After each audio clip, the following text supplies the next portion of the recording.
अस्सलाम वालेकुम जी, मेरा नाम हनान होतियाना है और मैं कैप्स CSS ग्लोबल एज के प्लेटफॉर्म से आपके साथ मुखातिब हूँ। नाज़रीन, आज जिस चीज़ पे हम बात करेंगे वो 18th अमेंडमेंट यानी कि 18वीं तरमीम है। इस पे बात करने की दो वजूहत हैं।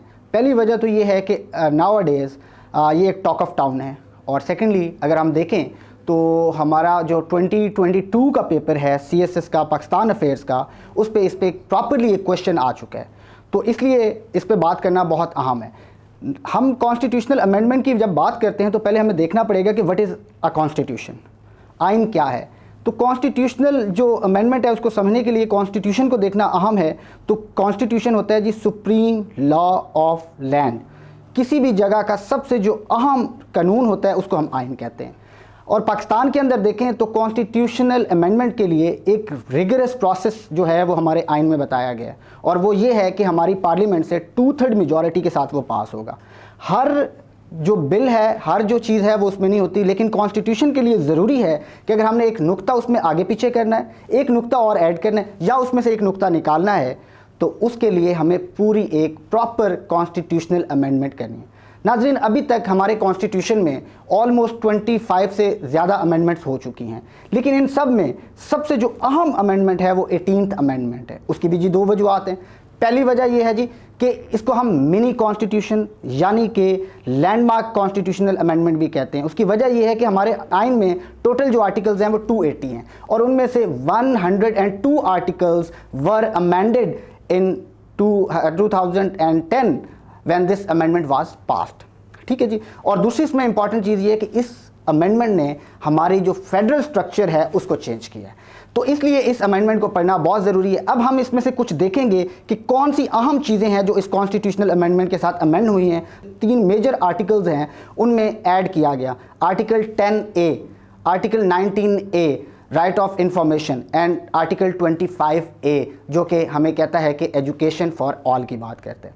इसके साथ साथ अगर देखें तो हमें पता चलता है जी कि हमारा जो 17th अमेंडमेंट थी, जिसको आप जानते हैं 58(2)B के नाम से, प्रेसिडेंट को पावर्स दे दी थी कि president has the power to dissolve the assembly. ठीक है, प्रेसिडेंट, हाउस ऑफ प्रेसिडेंट को पावरफुल किया गया था, लेकिन 18th अमेंडमेंट ने इसको रिवोक किया और 17th अमेंडमेंट को ख़त्म किया, और इसमें एक और बड़ी अहम चीज़ ऐड की, और वो था आर्टिकल 6 की हाई ट्रीजन की मैं बात कर रहा हूँ। ठीक है जी। तो पहली चीज़ तो हमें ये हुआ, जिससे दूसरी अहम चीज़ इसमें ये था कि जो हमारे फेडरल इंस्टीट्यूशंस थे उनको एम्पावर्ड किया गया, ऑटोनमस किया गया। वो किस तरह किया गया जी? हमारी जितनी भी जज, मैं एक एग्जांपल आपके साथ शेयर करता हूँ। जजेस की जो अपॉइंटमेंट थी वो पहले एक उसका कोई इतना रिगरस प्रोसेस नहीं था, लेकिन 18th अमेंडमेंट के बाद उसको 2 टीयर्स पे ले जाया गया। आर्टिकल 175 ऑफ द कॉन्स्टिट्यूशन को अमेंड किया गया।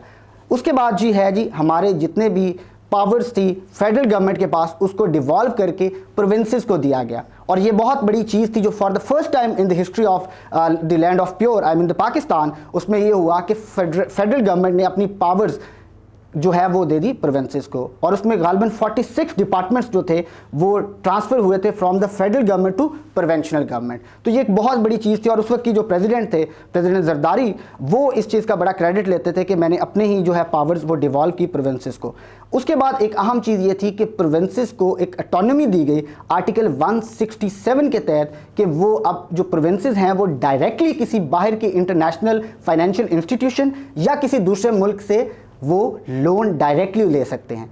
ये फॉर द फर्स्ट टाइम हुआ था। देन इसके बाद एक और बड़ी अहम चीज़ जो है वो जो काउंसिल ऑफ कॉमन इंटरेस्ट थी, ये पहले भी हमारे कॉन्स्टिट्यूशन का हिस्सा थी 1973 के कॉन्स्टिट्यूशन का, लेकिन उसको इतना एम्पावर्ड नहीं किया हुआ था पहले। 18th अमेंडमेंट ने इसको बहुत ज़्यादा काउंसिल ऑफ कॉमन इंटरेस्ट को एम्पावर्ड किया। ये वो काउंसिल थी जिसमें आपके वज़राए आला और आपके प्राइम मिनिस्टर उसके मेंबर होते हैं, और इनका काम होता है कि जितना भी इंटर प्रोविंशियल मैटर्स होते हैं वहाँ पर ये डिस्कस किए जाते हैं। अच्छा जी, ये हमने जितनी भी डिस्कस की हैं। अच्छा, एक और अहम जो चीज़ मैं बता रहा था वो ये था कि जो हमारे पास 3 लिस्ट्स होती थी फेडरेशन को चलाने की। एक हमारे पास कंकरेंट लिस्ट होती थी, एक फेडरल लिस्ट होती थी, और एक हमारे पास जो है वो तीसरी लिस्ट होती थी जो प्रोविंशियल लिस्ट। तो कंकरेंट लिस्ट उनको एबॉलिश कर दिया गया, उसको कॉन्स्टिट्यूशन का हिस्से से निकाल दिया गया। अब ये तो थे सारे फ़ायदे। अब हम बात कर लेते हैं एक उसके जो है वो उसके नुकसानात क्या हैं।